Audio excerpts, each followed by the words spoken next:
Hello student, आज हम start करने जा रहे हैं अकाउंट्स। तो आज हम पहला चैप्टर स्टार्ट करने जा रहे हैं जिसका नाम है meaning and objective of accounting. ठीक है, हम देखते हैं अकाउंटिंग होता क्या है। अकाउंटिंग क्या होता है? Accounting refers to collecting. ये क्या करता है? डाटा को कलेक्ट करता है। कलेक्टिंग, समराइजिंग, ठीक है, उसको समराइज करता है, छोटा करता है, एनालाइजिंग करता है, एनालिसिस करता है, उसको रिपोर्ट देता है, एक रिपोर्ट तैयार करता है जो भी हमारा इंफॉर्मेशन बिजनेस में दिया हुआ है। ठीक है, जो भी हमारा इंफॉर्मेशन बिजनेस में दिया हुआ है उसको क्या करता है? एनालाइज करता है, रिपोर्ट करता है, समराइज करता है, और उसको जो इंफॉर्मेशन देता है मॉनिटरी टर्म में देता है, पैसे के टर्म में देता है, ना कि क्वांटिटी के टर्म में देता है। ठीक है, वो क्या करता है, जैसे हम कोई भी सामान लेते हैं तो मान लीजिए मार्कर हमने लिया है, तो ये मार्कर को हमको इसकी जो वैल्यू है इसके टर्म में इसका इंफॉर्मेशन देगा। ठीक है, इसको समराइज करेगा। नेक्स्ट हम देखते हैं कैरेक्टरिस्टिक्स ऑफ अकाउंटिंग। अकाउंटिंग का कैरेक्टरिस्टिक्स क्या होती है? ठीक है, पहला है accounting is an art as well as science. Account क्या होता है? अकाउंटिंग हमारा ये एक आर्ट है या एक साइंस है, दोनों है। आर्ट कैसे है? जैसे मान लीजिए कि इसको हर जो अकाउंटर होता है, अकाउंट जो बनाता है, वो क्या करता है कि अपने अपने अपने अपने स्केल के हिसाब से उसको तैयार करता है। ठीक है, अकाउंटिंग को हमारा तैयार करता है। जैसे एक टीचर है, जैसे अकाउंट है, अकाउंट सभी लोग पढ़ाते हैं। टीचर है वो हर टीचर, इस टॉपिक तो सेम है लेकिन हर टीचर का जो अपना पढ़ाने का तरीका क्या है, अलग अलग होता है। उसको प्रेजेंट करना, उनका प्रेजेंट करने का, क्लास का प्रेजेंट करने का तरीका क्या होता है, अलग होता है। इसी तरह अकाउंट को प्रेजेंट करने का हर अकाउंटर का तरीका जो होता है अलग अलग होता है। ठीक है, फिर इसके बाद वो साइंस कैसे? अकाउंट्स में भी बहुत सारे प्रिंसिपल आते हैं। अकाउंट्स में प्रिंसिपल जो है, बहुत सारे प्रिंसिपल हैं, बहुत सारे सिद्धांत हैं, इसलिए ये साइंस है। So accounting is an art as well as science. Next, recording of financial transaction only. इसमें केवल हम फाइनेंशियल ट्रांजेक्शन, जो भी फाइनेंशियल ट्रांजेक्शन होता है उसको, जो पैसे के टर्म में जो ट्रांजेक्शन होता है उसको ही केवल रिकॉर्ड करते हैं। Recording in terms of money, इस यहाँ पे पैसा रिकॉर्ड करते हैं। ठीक है, ना कि जैसे मान लीजिए मैंने 10 टेबल खरीदा, तो 10 टेबल केवल हम नहीं रिकॉर्ड करेंगे, 10 टेबल पे कितना पैसा मैंने लगाया उसको रिकॉर्ड करेंगे, उस मनी को हम यहाँ पे रिकॉर्ड करेंगे। इसको हम क्लासीफाइंग करते हैं। क्लासीफाइंग कैसे करेंगे? जैसे मान लीजिए हमारा बड़ा सा बिजनेस है। ठीक है, हमारे बिजनेस में राम हो गए, श्याम हो गए, बहुत सारे कस्टमर हैं। ठीक है, तो सबका उसको क्या करेंगे, हम एक ही में उसका ट्रांजेक्शन नहीं लिखेंगे, सबका अपना अलग अलग क्या बनाएंगे, बुक बनाएंगे, सब्सिडीज बुक बनाएंगे, जनरल बनाएंगे, उसको रिकॉर्ड करेंगे, कितना प्रॉफिट हुआ, कितना लॉस हुआ, ये सब क्लासीफाइंग करेंगे, उसको अलग अलग रिकॉर्ड करेंगे। Next, summarising. अब इसको छोटा भी बनाते हैं। ठीक है, समराइज करते हैं किसी चीज़ को, क्या करेंगे इसमें हम समराइज करेंगे कि कितना प्रॉफिट हुआ, कितना लॉस हुआ। एक मतलब हमको अगर तुरंत खोलना हो तो इतना नहीं कि बहुत बड़ा चिट्ठा खोलना पड़े, नहीं, हम छोटे से ही मतलब मेरा उसको एक समराइज करके लिखा हो तो हम उसको तुरंत उसको हम समझ सकें, ओपन करें तो उसको अकाउंट को समझ सकें आसानी से।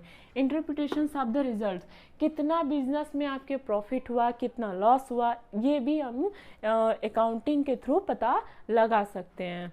फिर कम्युनिकेटिंग, ये क्या करता है, कम्युनिकेट करता है। ठीक है, हमारे बिजनेस को क्या करता है, कम्युनिकेट करता है। Next, objective of accounting are purpose, उद्देश्य क्या है? पहला क्या है, to keep systematic record of business transaction. Business transaction के क्या करता है, सिस्टमेटिक तरीके से, एक ऑर्डर के तरीके से इसको क्या करता है, रिकॉर्ड करता है। Next, to calculate profit and loss, ये हमको, इससे हम अपना क्या, मेरा बिजनेस में कितना प्रॉफिट हुआ, कितना लॉस हुआ, इसकी भी हम पता लगा सकते हैं बहुत आसानी से। जैसे मान लीजिए हमने पूरा 1 साल का हमने अपना अकाउंटिंग तैयार किया, एक खाता तैयार किया। ठीक है, कितना मेरा परचेज हुआ, कितना सेल हुआ, तो जब हम सब चीज़ उसको रिकॉर्ड कर लेते हैं एक सिस्टम तरीके से, एक सिस्टम वे में उसको रिकॉर्ड कर लेंगे तो हम पता लगा सकते हैं एज ए इंडिंग ईयर।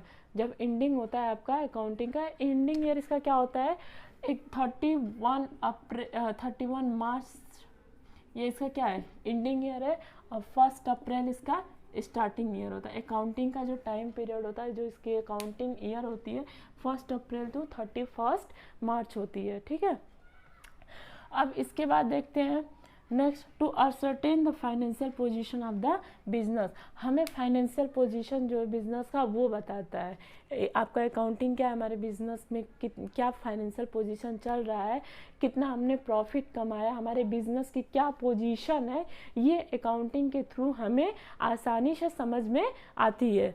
फिर to check the progress of business, हमारे बिजनेस कितना ऊंचाई पे गया है उसको अकाउंटिंग हमारा बताता है। To provide information to various parties, मान लीजिए कि हमारा बिजनेस है, ठीक है, हमको मान लीजिए बैंक से लोन लेनी है, तो बैंक हमको किस बिहाफ पे लोन देगा, किसके बिहाफ पे लोन देगा। अगर हम अकाउंटिंग, हम एक अपना चार्ट तैयार किए कि हमारे बिजनेस में क्या प्रॉफिट है, क्या लॉस है, कितना इन्वेस्टमेंट है, कितना एसेट्स है, अगर उसका एक मेरे पास फाइल रेडी है तो उसको हम बैंक में दिखा के, उसको हम क्या बोलते हैं, बैंक में एक प्रूफ के तौर पे दिखा के हम उससे क्या कर सकते हैं, लोन ले सकते हैं। या हमारे बिजनेस में किसी को इन्वेस्टमेंट करना है तो उसको हम अपने बिजनेस की जो भी स्केल है, कितना बड़ा है, कितना प्रॉफिट है, लॉस है, सब उसको हम दिखा सकते हैं, उसको बता सकते हैं, क्योंकि हमारे पास एक प्रूफ एविडेंस मेरे पास होना चाहिए। अगर कोई हमारे बिजनेस, मान लो आप ही को मेरे बिजनेस में इन्वेस्ट करना है, ठीक है, मेरा एक बहुत बड़ा बिजनेस है, अगर आपको उसमें इन्वेस्ट करना है तो आपको चाहिए ना कि यार क्या आपके बिजनेस का क्या क्या औकात है, क्या हैसियत है, आप मुझे बताइए। तो हम बताने चलेंगे तो बहुत कुछ मुझे बताना पड़ेगा। तो अगर मेरे पास एक स्टेटमेंट है, एक रिकॉर्डिंग है, तो हम आपको उसको दे सकते हैं और आप उसके थ्रू समझ सकते हो कि अच्छा मेरे बिजनेस में इतना इन्वेस्टमेंट है, इतना एसेट्स है, इतना लॉस है, इतना प्रॉफिट है, जो भी आप उसके थ्रू आप आसानी से समझ सकते हो। अब हम देखते हैं अकाउंटिंग के टाइप, ठीक है, टाइप्स ऑफ अकाउंटिंग। एक होता है financial accounting, financial accounting. Next होता है cost accounting, management accounting,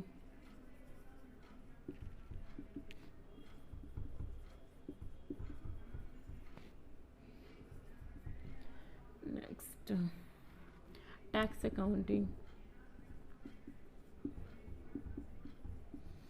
social responsibility accounting.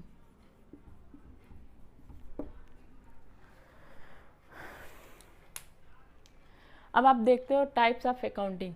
Accounting के मैंने 5 टाइप्स लिखे हैं, ठीक है। तो जो financial accounting, cost accounting, management accounting, tax accounting, social responsibility accounting, लेकिन हमको क्लास 11th 12th में क्या पढ़ना है, केवल हमें फाइनेंशियल अकाउंटिंग के बारे में पढ़ना है, ठीक है। ये सब जो है आपको ग्रेजुएशन में, आपको इस टैक्स अकाउंटिंग, कॉस्ट अकाउंटिंग, ये सब आपको ग्रेजुएशन में मिलेगा। तो हमें 11th 12th में क्या करना है, फाइनेंशियल अकाउंट के बारे में स्टडी करना है, ठीक है। अब नेक्स्ट देखते हैं यूजर्स ऑफ अकाउंटिंग। इसमें 2 यूजर्स होते हैं, एक इंटरनल यूजर होता है, एक एक्सटर्नल यूजर होता है। पहला क्या होगा, इंटरनल यूजर्स। नेक्स्ट होगा आपका एक्सटर्नल यूजर्स, ठीक है। इंटरनल यूजर आपका क्या होता है, इंटरनल यूजर क्या होगा, इंटरनल यूजर में आपका जैसे आ जाते हैं ओनर, मैनेजमेंट। देखिए इंटरनल यूजर्स क्या होता है, जो भी आपके बिजनेस में इंटरनली वर्क करे, ठीक है, इंटरनली वर्क करे, जैसे ओनर है, मैनेजमेंट है, ये हमारे बिजनेस को देख रेख करता है, बिजनेस के अंदर से काम करता है, ठीक है, बाहरी काम नहीं करता है, बिजनेस के अंदर से काम करता है। तो उसको हम क्या बोलेंगे, इंटरनल यूजर्स बोलेंगे, उसको हम क्या बोलेंगे, इंटरनल यूजर्स बोलेंगे। लेकिन नेक्स्ट अगर एक्सटर्नल यूजर्स पे आए तो एक्सटर्नल यूजर्स किसको बोलेंगे, जैसे इन्वेस्टर हो गया, इन्वेस्टर्स हो गया, क्रेडिटर्स हो गया, बैंक्स हो गया, देखिए एक्सटर्नल यूजेस में क्या है, ये हमारे बिजनेस के अंदर से काम नहीं करते हैं, बाहर से काम करते हैं। मतलब ये हमको फाइनेंशियल प्रोवाइड करते हैं, बैंक्स हमको लोन प्रोवाइड करता है, इन्वेस्टर बिजनेस में इन्वेस्ट करते हैं, उनको बिजनेस के अंदर में कोई काम नहीं रहता है। तो जो बिजनेस के बाहर काम करते हैं उसको एक्सटर्नल यूजर्स बोलते हैं, और जो बिजनेस के अंदर काम करते हैं उसको हम इंटरनल यूजर्स बोलते हैं। अब हम देखते हैं एडवांटेज ऑफ अकाउंटिंग। हम देखते हैं advantage are uses of accounting. Uses of accounting और एडवांटेज, इसकी एडवांटेज क्या है, ठीक है।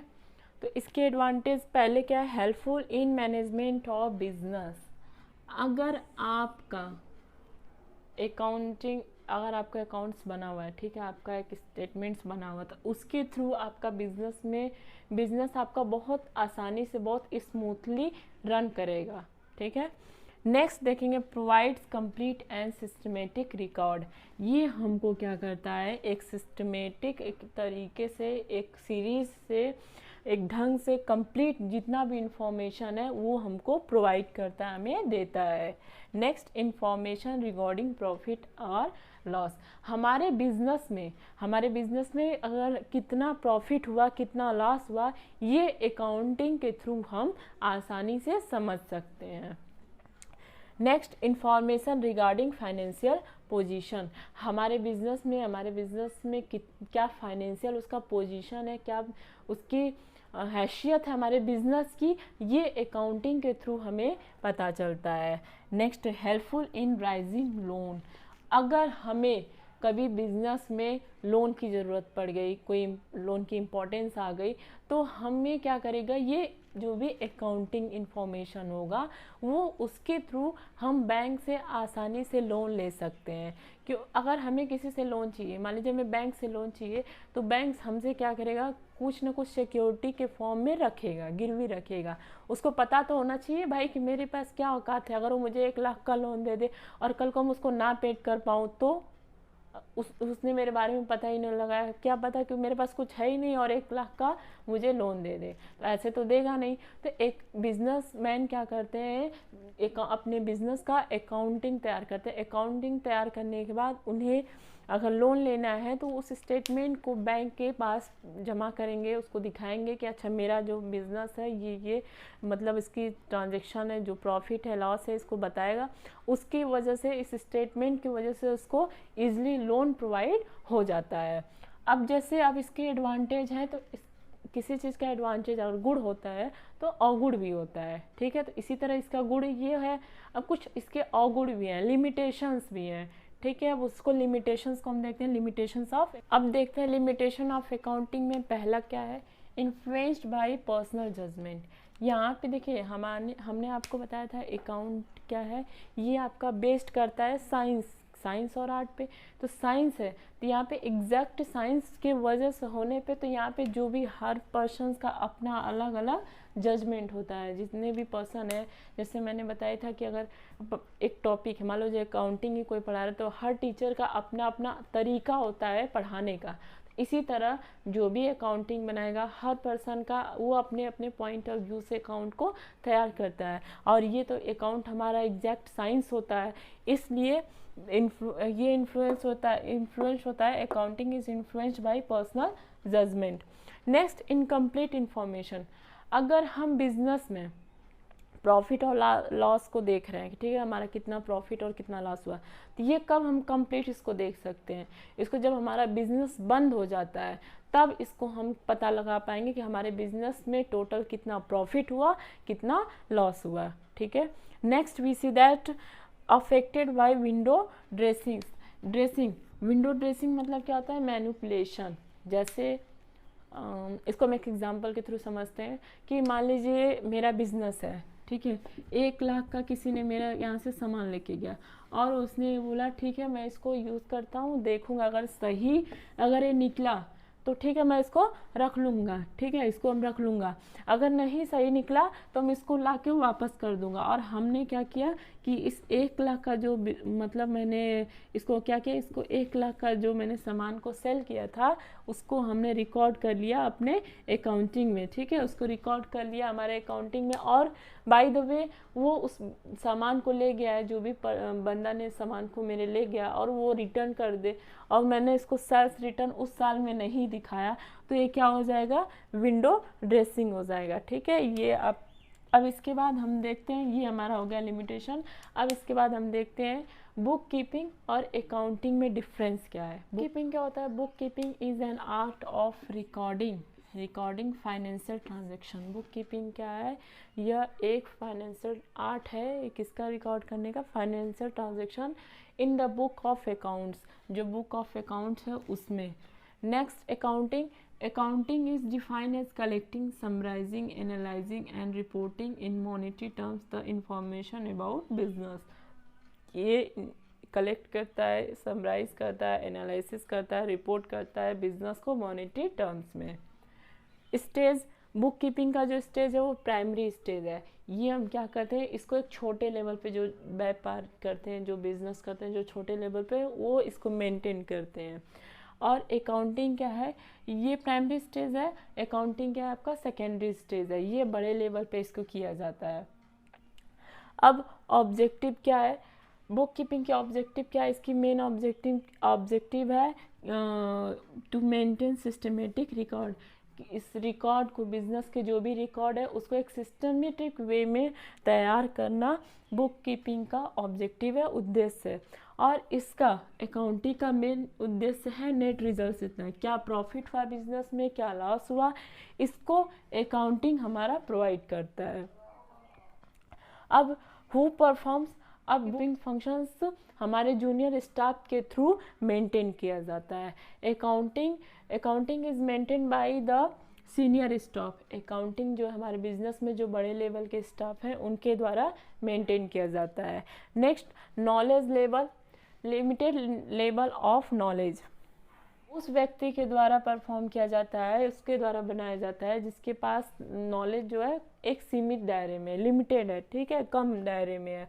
और जो हमारा अकाउंटिंग है, हायर लेवल ऑफ नॉलेज उस व्यक्ति के द्वारा परफॉर्म किया जाता है जिसके पास जो नॉलेज की जो लेवल है वो हाई हो, ठीक है, नॉलेज का लेवल क्या हो, हाई हो, उसके द्वारा हमारा अकाउंटिंग मेंटेन किया जाता है, अकाउंट्स क्या किया जाता है, मेंटेन किया जाता है। अब हम देखते हैं qualitative characteristics of accounting information. अब ये रिलायबिलिटी है, पहला क्या है हमारा, रिलायबिलिटी, हमारा अकाउंटिंग का इंफॉर्मेशन जो वो रिलायबल होना चाहिए, ट्रस्टफुल होना चाहिए, ये नहीं कि उसमें धोखाधड़ी हो, उस पर विश्वास किया जा सके, ऐसी इंफॉर्मेशन हमारा अकाउंटिंग का होना चाहिए। नेक्स्ट है रिलीवेंस। रिलीवेंस मतलब होता है कि ये नहीं है कि फालतू सारे जितने भी इंफॉर्मेशंस हैं उसको लाके इसमें रख दो, नहीं, जो इससे जो इम्पोर्टेंट इन्फॉर्मेशन है वही इन्फॉर्मेशन हमारा अकाउंट में होना चाहिए। हमारे अकाउंटिंग में जो भी इंफॉर्मेशन इम्पोर्टेंट है, उससे रिलेटेड है, उसी इंफॉर्मेशन को रखना चाहिए। नेक्स्ट है अंडरस्टैंडेबिलिटी। अंडरस्टैंडेबिलिटी क्या होता है, इसमें आपका होता है कि मतलब अकाउंटिंग को ऐसे इंफॉर्मेशन ऐसे प्रेजेंट करो कि लोगों को आसानी से समझ में आ सके। ये नहीं है कि मतलब ऐसे लिखो, जैसे हम कुछ बच्चे राइटिंग लिखते हैं तो मान लीजिए कुछ बच्चे ऐसे लिख दिए, अब वो वही समझ सकते हैं कि वो क्या लिखे हुए हैं, हम टीचर तो नहीं समझ पाता है कभी कभी। कुछ बच्चे हैं कि उसको एकदम इतने अच्छे से, मान लो ABC कितने अच्छे से लिखे हैं कि वो उनको आसानी से टीचर को समझ में आ सकता है। इसी तरह अकाउंटिंग इंफॉर्मेशन में भी होता है कि ऐसे आप मेंटेन करो कि लोगों को आसानी से वो उसको अंडरस्टैंड, उसको समझ सके। अब कंपेरेबिलिटी क्या होती है, यहाँ पे जैसे 2 साल का अकाउंट को कंपेयर किया जाता है। मान लीजिए 2022 हो गया एंड 2023 हो गया, ठीक है, 2022-23 में, तो अब इसमें क्या प्रॉफिट लॉस हुआ, इसमें क्या प्रॉफिट लॉस हुआ। अगर 2 साल का अकाउंटिंग होगा, 2 साल का अकाउंटिंग हो तभी तो हम पता कर सकते हैं, कंपेयर कर सकते हैं कि अगले साल, पिछले साल से हमको इस साल प्रॉफिट हुआ है या लॉस हुआ है। तो हमारे पास कम से कम 2 साल का अकाउंटिंग पीरियड होगा, तभी हम इसको कंपेयर कर सकते हैं। अब ये हमारा चैप्टर हो गया finish. Thank you so much. Next videos में हम लेके आएंगे चैप्टर नंबर 2 अकाउंट को। हमारे चैनल को लाइक और सब्सक्राइब कीजिए।